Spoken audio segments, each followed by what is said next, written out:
Dr. Mala. Hi. Hi. How are Hi. you, Anthony? Yeah. I'm doing well, thank you. How are you? Good, good. Thank you. I'm really excited to talk to you today. I appreciate you reaching out. I'm really, as I'm along on this podcast journey, I'm learning so much and more than I expected to learn, to be honest with you. Mm-hmm. And it's a beautiful thing because recovery is not the same for everybody, right? And I think, we were talking about that before we hit record here, that it's a different path for everyone. It's unique, it's deeply personal. Yeah. And I'm excited to get into that with you. Me too. Thank you so much for having me. So you are currently the Chief Clinical Officer at recovery.com. Yeah. Yeah. And I've spent a lot of time on this website. Actually, it's really useful, really cool. Is it global or is it just North America? Nope. Global. 100%. Okay, that's what I thought, because I'm pulling it up and I see all the treatment centers, near me in Canada, and there's a lot on here that I didn't even know existed, right? Mm-hmm. And there's a deep dive about everyone, all the information. It's kind of like it's like Airbnb for for rehab. Maybe not as pleasant to stay, but or a start, but same idea. Sure. Yeah. So let's dive right into it. Do you want to start with kind of your personal experience and how you ended up in recovery? Yeah. Or working in recovery? Absolutely. Yeah. So my experience, of course, started like so many in childhood, where I experienced childhood trauma, and that was particularly, it was sexual trauma. And then thankfully, my mom was an advocate for me. My dad was an advocate for me.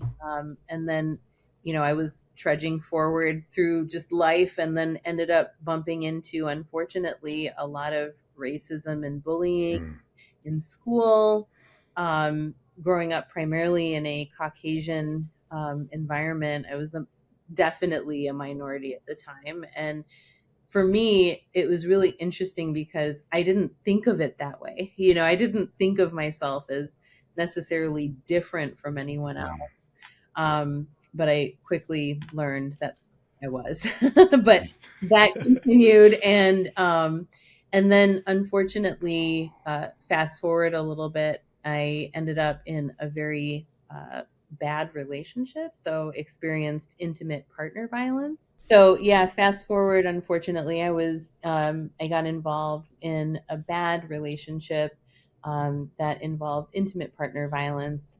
It was an engagement, long-term engagement. And while I was doing that, or while that ended up happening, I was actually in school for getting my master's, and getting my master's in marriage and family psychology. And it was this really odd kind of sense of denial that this was happening to me. And then once I confronted it and was like, this is wrong, and came to that, landed on that, the shame, like you're in this field of healing and recovery and trying to make family systems and relationships work, and here you are, so the shame that I put on myself was really massive. But thankfully, I had beautiful mentors and was able to talk to them, and they were psychologists, so they served as my guide to basically realize that I needed treatment. I needed to be, receiving services. And so I did. And between my mentors and my therapist at the time, it was so funny because I had a set of people who were very psychodynamically driven and a set of therapists who were very cognitive behaviorally driven. And I got both sides and both therapeutic approaches to help me on my healing journey, and knew that just the talk therapy and the processing and all of that wasn't going to be enough, and that I needed more. So I was in a time at that point where integrative approaches to healing was not a thing. And to talk about something like ancillary or holistic services was kind of considered woo-woo. But I realized very quickly that yoga, dance, singing, meditation were such vital parts of my upbringing and my childhood and my retreat from everything that I'd experienced, that needed to be part of my healing journey. Mm, And so I cobbled together my own recovery program in addition to receiving my therapeutic and mentorship services. And that's what got me through. And um, I cherish it every single day, you know. So, yeah. so that for me, like, that's when I realized the passion for wanting to really push forward integrative programming and really discuss and talk about and consult with people on what true integration of services means, and not just being a multidisciplinary treatment center, you know, but truly having connectivity between providers and all of that. So coming out of school, I was, you know, really very passionate. I found my passion rather in developing programs and really singing that song of integration. And that's what took me down this path of my career path, and not just providing one-on-one or group services, but rather doing more administrative and executive type work so that we could, you know, hit more people in a positive way. We could help more people in a positive way. And that was my mission. I realized, you know, it's like I want to be able to not just help the person sitting across from me, but I want to help the masses as much as I possibly can. And, you know, how we can do that is through effective programming and development and education. So, yeah. I love that. Yeah. That's amazing. Thank you for sharing that. What, like, to me, I feel like the hardest part of going through trauma and getting out of any trauma or any traumatic experience, right, and beginning the journey of healing and recovery is kind of like telling that first person, right? Or saying that first thing. Was that hard for you to do, to kind of like that first one? How did you do that? Yeah, I mean, so not only was I living in a time where receiving therapy and psychology just as a profession was stigmatized greatly. Hmm. So even when I went to my parents and I said, I'm going to go major in psychology, they're like, wait, what? You know, are you okay? You know, and of course, the answer to that was yes and no, you know, but um, the biggest thing is being, for me, the step was first saying, yeah, I'm going into this profession. But I also can go back to a time when I witnessed as a child also other people being abused, and that Mm, was also traumatic for me. But I also wanted to be that person in that moment where somebody needed to cry. I wanted to be the shoulder. I wanted to sit down and I wanted to talk, you know. So the other part of my story was I wanted to be a doctor ever since I was a kid. And I mm, got into an accelerated program that was a med school, you know, based program, medical program. Went in and then started to get reprimanded for spending more than 5 minutes with my patients. mm, And you know, like the whole thing was you got to get in and out of there. And I was like, I can't do that. I have to mm, sit down and I have to talk to people and I have to learn what's going on. And so I felt lost, right? And then when I found biopsychology, that was the first jaunt. That's where my parents were like, wait a second, what? You know, what can you do with that? But in general, you know, like the way so many cultures bring their children up is you live in silence. There's stoicism that is considered to be a sign of strength and that reinforces silence. And if you have to talk to anybody, you're only talking to your family members, if mm. at all, and you don't let it go past those walls. And I knew that was wrong, you know, so and not healing and not helpful. I mean, of course you can lean on your family members, but sometimes you of course need more, and your family members aren't your therapist. So Yeah. you know, so I, you know, really learned early on that I'd have to go uphill, you know, to identify the stigmas and then to articulate what we need to do instead of living in them. And really just pushed forward with that. And it was hard. It was, you know, it was hard. I'm so proud and glad and thankful that my parents supported me, you know, with that journey. Um, but it wasn't the last time I was going to face it, you know.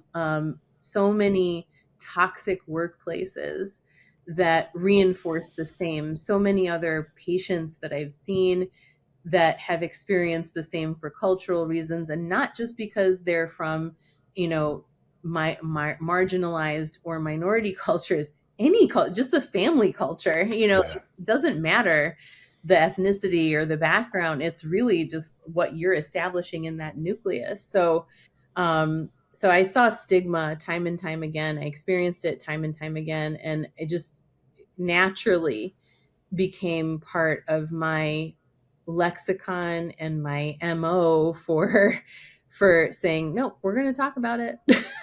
You know, Yeah. it's going to be difficult, but we're going to talk about it, and we need to talk about it to be able Yeah. to make any type of progress. So yeah, it was hard, and it still is. There are moments where it's hard, and because also from a professional standpoint, you know, being a provider, one of the things that providers have been taught is you keep it all, you know, compartmentalized. You don't share. You know, I was brought up in an era where sharing experiences was not part of what we did from a therapeutic standpoint. And that was reinforced in my programming. And then it started to change where, nope, sharing can be helpful. You know, so that started to evolve, which was so great. And I'm so glad that that realization occurred. But it wasn't until recently that, even from a professional standpoint, I felt like I could safely say, here's my story. This is what it looks like. And just be completely blunt about it all. Yeah. Yeah. From my standpoint, I can't tell you how much it's helped me that Mhm. I've had both. I've had, as a patient, I've had therapists that share very openly about their experience, their lived experience, Yeah. whether it be with addiction, mostly with addiction or any trauma, but mostly with addiction. Mhm. And then I've had the like stone cold psychologist where it's like, I'm talking to like AI almost that's Yeah. trying to like figure me out and fix me. And I can't tell you how much it's helped me to have that shared Mhm. lived experience, Yeah. because I just feel more comfortable sharing about my stuff, right? Yeah. And so yeah, that's what I was gonna ask you that too, is like the importance of lived experience. And I'm really happy that that shift happened. What do you think caused that shift from, you know, you don't say anything to now we can share openly Yeah. with I patients? mean, like you said, you experienced both, right? You know, so it's still with us. And, you know, one school of thought is that the shift happened because there was evidence showing that Mm, sharing made healing more accessible, right? That's what I've experienced time and time again. You know, we're not, providers are not gods. yeah, You yeah, know, like yeah. we You're don't, human beings. right, we're human beings where, Yeah. you know, like there is, and the other factor here that I think just really sums it up beautifully is that there is healing to be had in connection, and how Mm, you're building that connection and that rapport is going to make a difference. Now, I will say this. I went into marriage and family psychology. That was my master's degree. And then my psychology degree, my doctorate was in psych and clinical psych and educational psych. And um, when I did my master's at the time, going into the profession, I wasn't married and I wasn't engaged. mm, Then I ended up in my relationship, and that's where I was, you know, the intimate partner violence was happening. It was an engagement, blah, blah, blah. But in sessions, you know, a lot of times, especially during that time, it would be like, well, you're not married. How do you know? Right? yeah, You know, yeah, and even when, you know, so one of my other specialties is military psychology, working with the military. Well, you haven't been on the field. How do you know? yeah, Right? yeah. You're right. I don't know. Teach me. Tell me. Mm, Tell me what your experiences are. So I believe that lived experience is definitely helpful, but it's not mandatory to be able to help someone on their journey. yeah. Yeah. Yeah, I love that. There's lots of, you know, techniques and ways that you can, you know, assist in talk therapy, right? Yeah. So, Yeah. you know, you don't have to be exactly lived the same experiences. It's a good point. Yeah. Yeah. What, in your experience, what makes some addicts or alcoholics, what's the kind of like corroding thread that gets people sober and keeps them sober? So what's the corroding thread that Yeah, maybe I said that wrong. What's kind of the congruency? Like, what works for people that stay successful in recovery? yeah, in my experience and what I've seen, it's consistency. It's knowing that they have a really good therapeutic and non-therapeutic support system. And it's being able to be outside of the therapeutic system and having elements of healing that are still therapeutic, but they're not considered necessarily therapy, so that kind of like enhances the quality of life, anything that enhances quality of life. So what I've seen is consistency in making sure that you have your therapeutic, alliances with people, your providers, your groups, whether that's a treatment center that you even graduated from and you keep up with their alumni program, Yeah. like that kind of a thing. Or even if you decide not to do treatment center and you're with just your providers, your PCP, your specialists, physicians, your mental health providers, whoever, peer support specialists are amazing as well and help on the recovery journey too. You have to have a system that works for you. You have to identify that system. And when people find it and they get into that groove and then they create that sense of kind of structure and discipline for themselves, that's what I've seen be most successful. Yeah.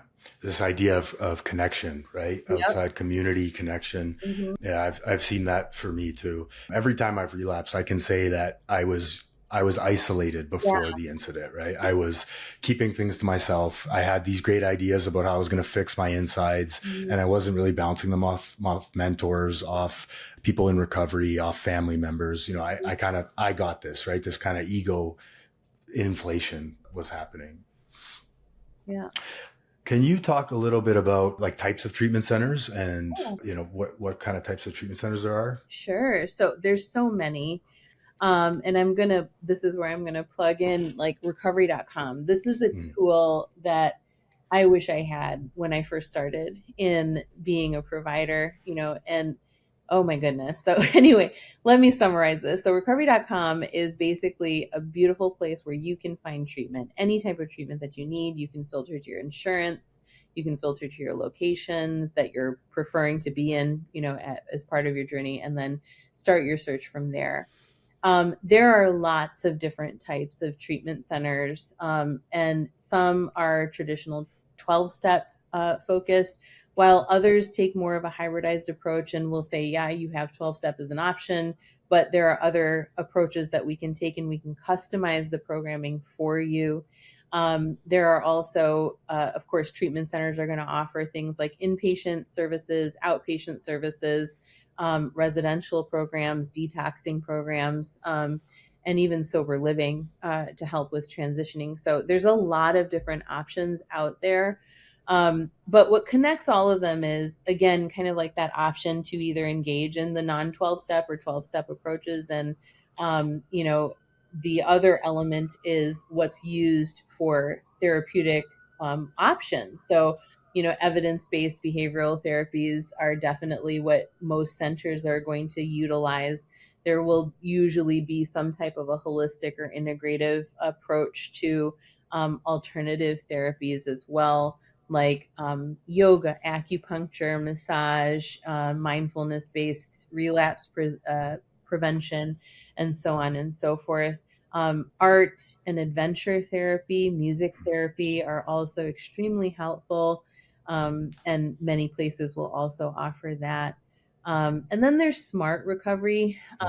And smart recovery is self-management and recovery training. So it's a kind of secular cognitive behavioral approach that focuses on empowerment and self-reliance and integrates in like practical tools that you can apply to your life. And a lot of outpatient and hybridized programs will offer smart recovery as an option as well. So yeah, there's a lot out there. Mm-hmm.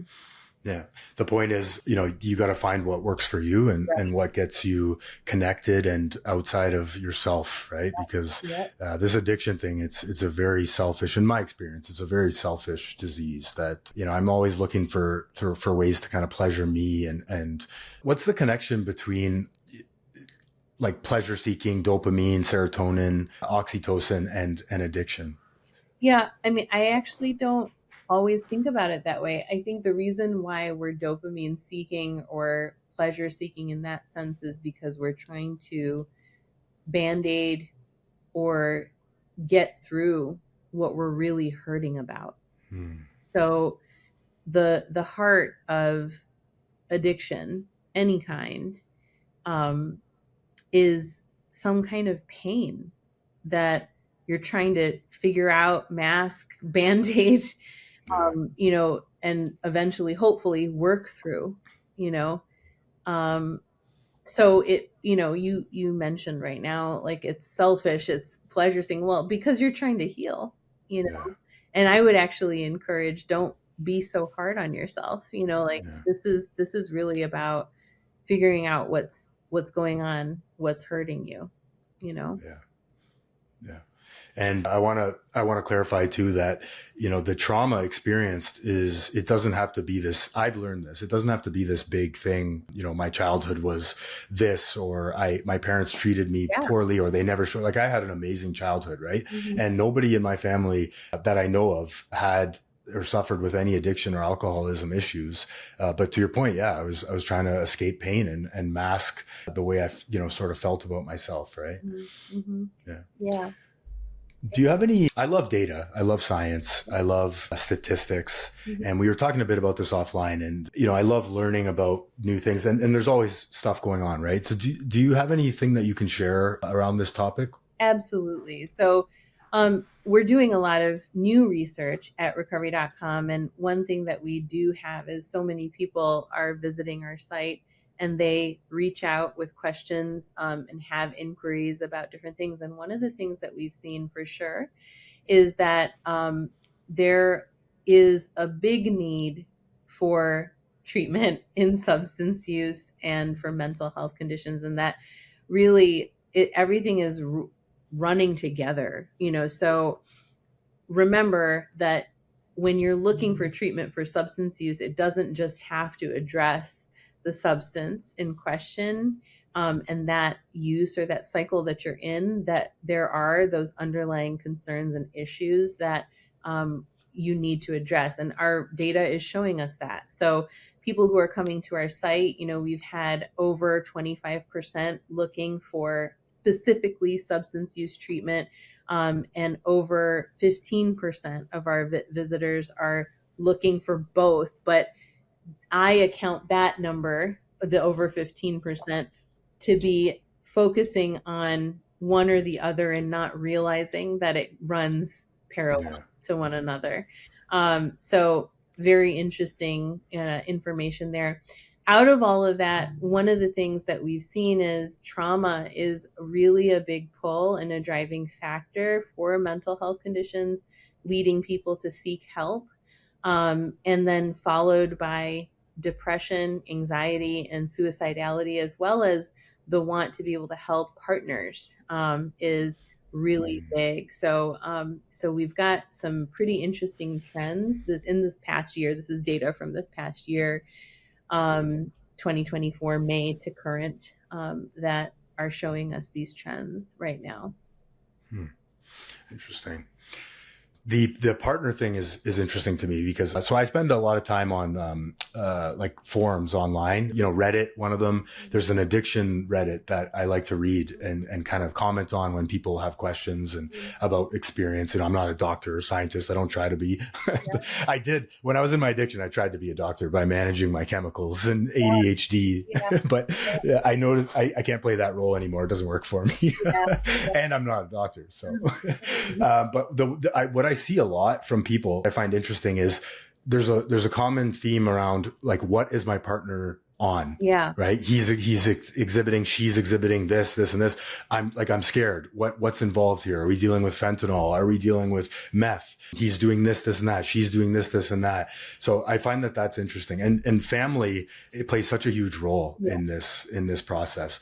What do you think about family and support systems and how essential they are to someone's recovery? Yeah, I mean, it's going to vary from person to person, but when possible, and if, in a good place, I would say, is that there's two ways of looking at it. One, if there's healing that is needed to happen and resolution that is needed to happen as, part of the family unit, then I highly recommend that, because that's part of addressing those underlying issues. Yeah. May be a concern, but that's going to be at your pace, and with the guidance of your therapist when you're ready to do that. But if you feel good with your family unit, like you mentioned yourself, like no issues with family, you love them, great childhood, etc., then having them as part of your support system right off the bat and integrating them into psychoeducation is essential, and it's really, really good. Psychoeducation in general is really a good idea for anybody that you consider your family, whether that's the family you were born into or the family that you choose. And creating, a system that is going to support you and be like, okay, here's all the education. This is what I'm going through. This is what I need. Weaving them into your sessions as with family sessions, group sessions, whatever. There are also separate groups that family members can attend as part of treatment programs that are really good and very helpful, that I highly recommend too, because, as the support system or as the person outside of the person who's recovering, you're also going to be going through a whole bunch of emotions, and it's important to process those. So I can't recommend, getting your own support as well enough. Yeah.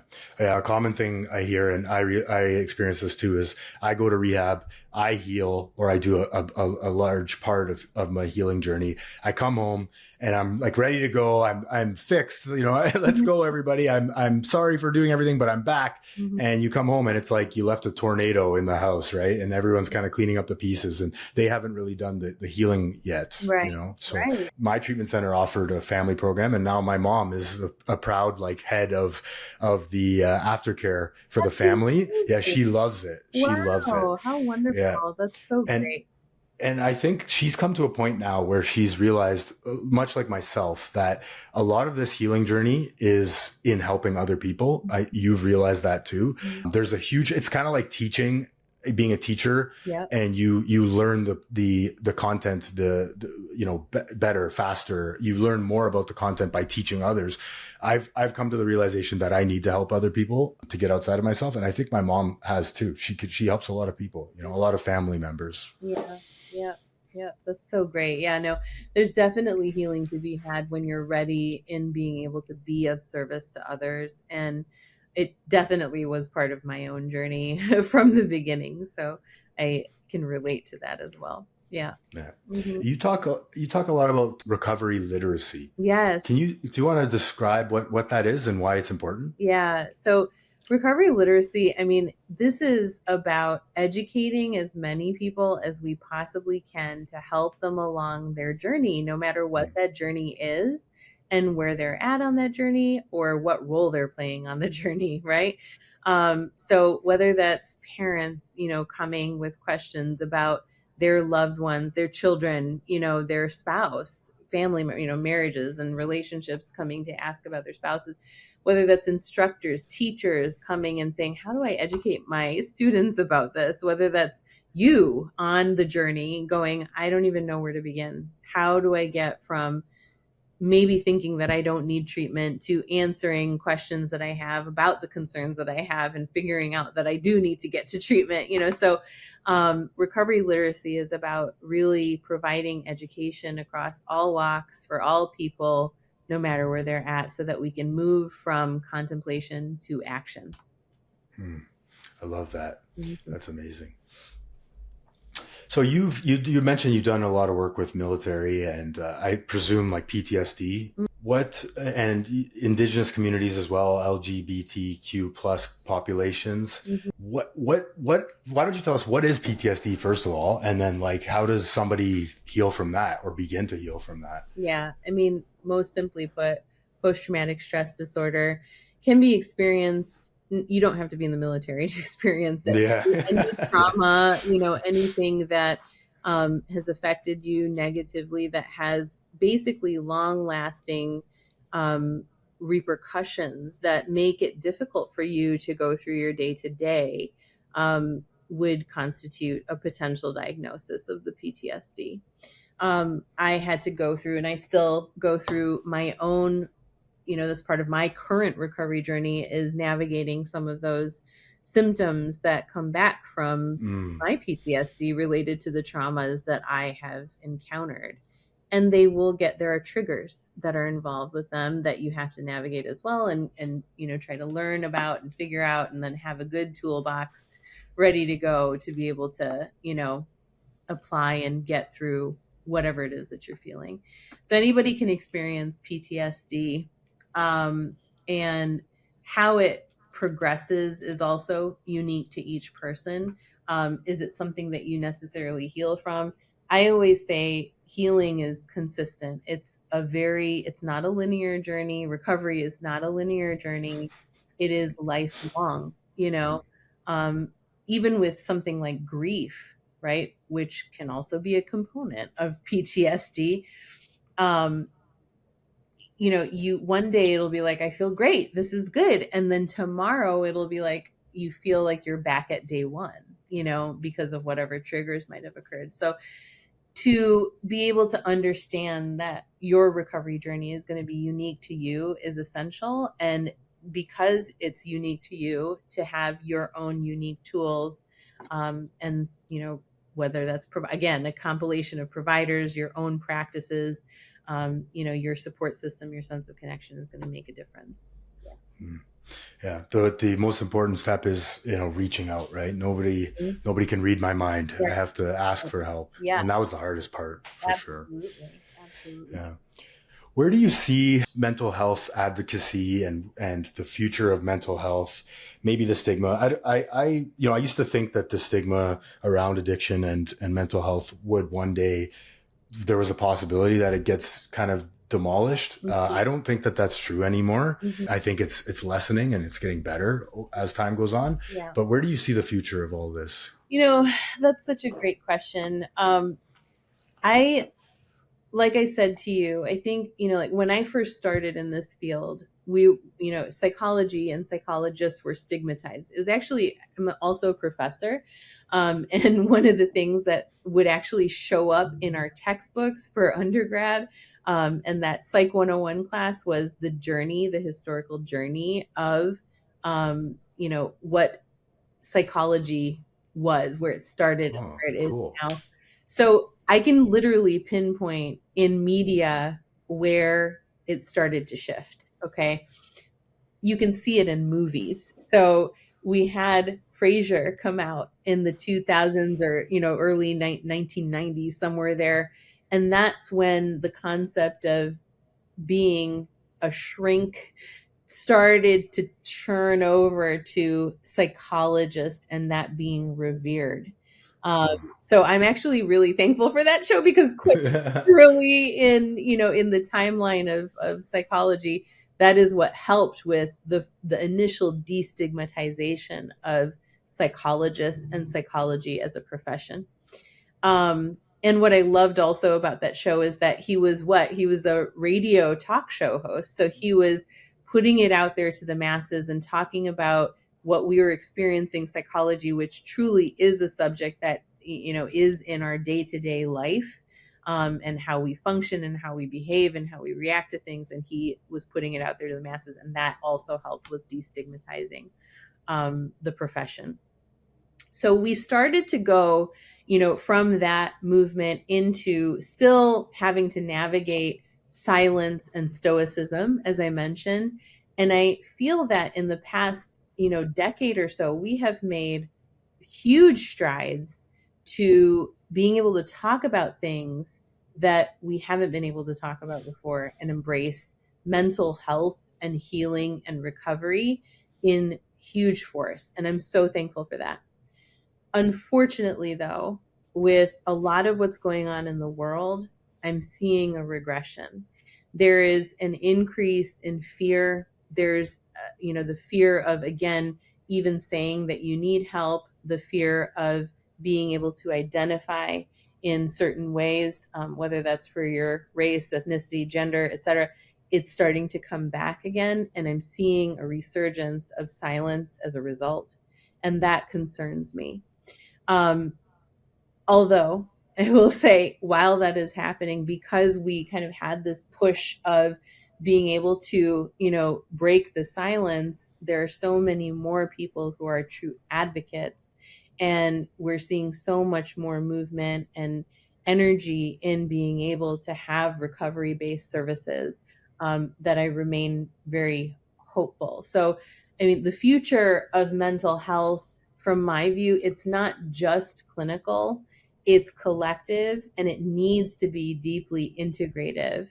And I think we can move forward towards a model and a system and a collective way of thinking where we're not just treating symptoms, but we're looking at transformation of our systems, the system that is most immediately in front of us within our family, all the way to our community, all the way to our nation, all the way to our world, right? So, my hope is that we can continue to push forward. Yeah. Yeah, it's true. I would say too, like with social media, you're seeing a lot more, these influencers that are in sobriety, and they're kind of making it look cool, right? And I think that that's important. Say what you want about social media. There's a lot of pros and cons to it, but I think the idea of, I don't know, a 20 something or, 18-year-old that's struggling and doesn't know what to do, seeing this kind of, person that's looks like they're having fun in recovery and looks like making it kind of cool, if you will. I think that that's very important, and I know a few here in Toronto that I've met just in my time of doing this podcast. And I think that that's important. Yeah, it's very important. And I think it's important to identify also kind of like the two sides to it.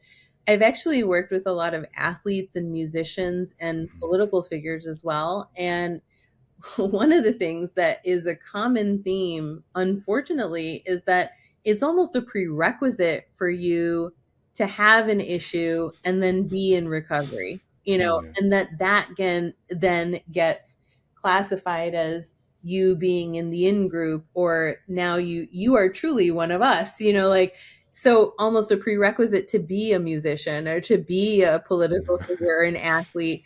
And I want to caution everyone to that, so while I'm very thankful to social media and influencers for being able to share their story and destigmatize, for sure, I don't want people to think that this is a cool thing to do and a prerequisite in order for me to be part of any type of, classification of group, whether it's a profession or otherwise. Yeah. Yeah. And I definitely don't recommend. Yeah. I'll tell you right now, it's a progressive disease, and I'm an advocate of that. It does get worse. When you go back out, you pick up where you left off, and it does get worse. So I don't recommend that to anybody. Yeah. No. What are some tools and insights that somebody can walk away with? They don't know what to do. They're struggling. They're feeling alone. Nobody gets them. What's something they can do right now? Go get help. And if you need something that's, private, that needs to be quiet for you to figure things out, again, starting at a place like recovery.com is not a bad place to start, because it's going to give you all the education that you need and hopefully answer a lot of questions that you might have. But more than that, also, like, do the search, find the support system. That's the most important part, is like, find the support system that works for you, your friends, your family, saying, this is what I need to do. I need help getting there. Reaching out to a provider, whether it's your PCP because you've got one, and saying, I don't know where to begin, please help, like that. Just saying that first line is so important and so crucial. I can't recommend that enough. And it will be challenging, but it will have major rewards in the long run. So get the help. Yeah. Yeah. Awesome. Okay, I want to get some lightning round questions from you. Sure. Say the first thing that comes to mind, or maybe, yeah, let's do that. Yeah, sure. Why not? Yeah. What's one word that defines recovery? Oh, one word that defines recovery. That's a hard one. Yeah, you got me right at the beginning. I mean, so many come to my mind. That's why it's like, healing, connection. Yeah. Love it. Yeah. What's a favorite book or resource for trauma education? Bessel van der Kolk's The Body Keeps Score. Yeah. Oh, I've heard that. Yeah. I've heard that's good. Yeah. The Body Keeps Score. Yeah. I got to read that. Really good. Yeah. My therapist recommended it to me. Maybe I should read it. Yeah. You can do it on Audible too. So if you need to listen to it, it's really good. Yeah. What's a healing tool that you swear by? Oh, meditation for me is my non-negotiable. Yeah. Yeah. That's a good one. Mm-hmm. And then finally, what is the most misunderstood thing about brain health? Oh. Well, I mean, we hear it in the language. You're so crazy, right? And that's part of the stigma that I feel we've, had to overcome in that timeline of, psychology as a profession and as a field. People have equated brain health to something separate, but it's no different than going to the cardiologist and getting treatment for your heart issues. Your brain is an organ in your body. So, when we're talking about brain health and we're talking about mental health, it really needs to be no different in our minds as going to the PCP or going to the specialist for an ear, nose, throat problem or a heart problem or a gut problem. Because the brain is literally what's keeping you alive. So brain health is vital and, it needs to be considered as part of the human body treatment. So mental health and wellness is part of that. Yeah. Yeah. And this, this idea of rub some dirt on it or, don't show emotion. I think, as men, particularly in my experience, that's been kind of the way we were brought up is, you just kind of rub some dirt on it and move on, right? You don't talk about it like you said. And then there's this family dynamic too. I like that you said that at the beginning too. I wanted to comment on that. But we don't talk about the family to people outside the family. Yeah. Right. And it's not culture specific. It's family specific to your point. Right. So, yeah, the help is out there if you're willing, and all it takes is that one first step. Yeah, absolutely. Yeah. Amazing. Thank you so much for your time today, Doctor. I appreciate it. I learned a lot. There's a lot of good information in there. And where can we find you at, or where can we find? Recovery.com is pretty easy and straightforward. Yeah.